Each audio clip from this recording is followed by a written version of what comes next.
রাজনৈতিক দলগুলোর সঙ্গে ধারাবাহিক বৈঠক শুরু করেছেন অন্তর্বর্তী সরকারের প্রধান উপদেষ্টা ডক্টর মোহাম্মদ ইউনূস। রাষ্ট্রীয় অতিথি ভবন যমুনায় শনিবার বেলা ৩টায় শুরু হয় বৈঠক।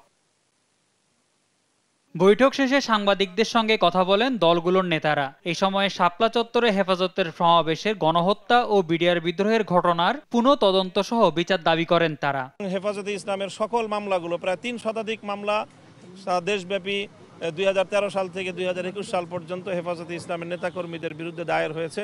সেই মামলাগুলো যেন অতি দ্রুত একটি নির্বাহী আদেশের মাধ্যমে এবং আইনি প্রক্রিয়ার মাধ্যমে এটি যেন দ্রুত প্রত্যাহারের ব্যবস্থা হয় এবং সেটির জন্য আমরা ১ মাসের একটি সময়সীমা আমরা ওনার কাছ থেকে চেয়েছি যে ১ মাসের মধ্যেই যেন এই সকল মামলাগুলো যেন প্রত্যাহার করা হয়। শেখ হাসিনাকে ফিরিয়ে এনে বিচারের দাবি সহ রাষ্ট্রের গুরুত্বপূর্ণ প্রতিষ্ঠানগুলোর সংস্কার করে দ্রুত নির্বাচনের দাবিও জানান নেতারা। কেউ যেন ঘোলা পানিতে মাছ শিকার করার সুযোগ না পায়, সরকার যেভাবে এখানে সজাগ সতর্ক দৃষ্টি রাখবে, আমরা যারা দেশবাসী দেশপ্রেমিক আমরা যারা আছি সবাই কাঁধে কাঁধ মিলিয়ে আমরা এই জায়গাটাতে অতন্দ্র প্রহরী হিসাবে দায়িত্ব পালন করব, এটা আমরা প্রধান উপদেষ্টাকে আশ্বস্ত করেছি। হেফাজতে ইসলামের যুগ্ম মহাসচিব মামুনুল হক জানান, সময় নষ্ট না করে প্রয়োজনীয় সংস্কার শেষে সুষ্ঠু নির্বাচনের মাধ্যমে ক্ষমতা হস্তান্তরের আশ্বাস দিয়েছেন ডক্টর ইউনূস।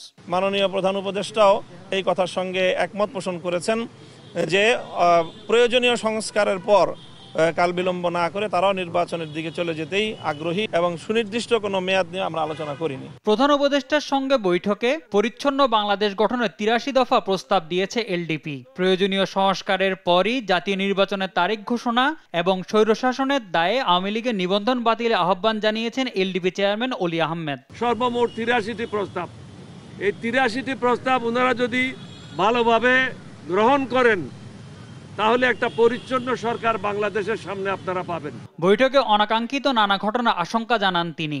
এর প্রেক্ষিতে প্রধান উপদেষ্টা রাজনৈতিক দলগুলোর মধ্যে ঐক্য গড়ে তোলার আহ্বান জানান বলে উল্লেখ করেন অলি আহমেদ। তবে সংস্কার করার পূর্বে কোনো নির্বাচন হওয়া কোনো অবস্থাতে বাঞ্ছনীয় না।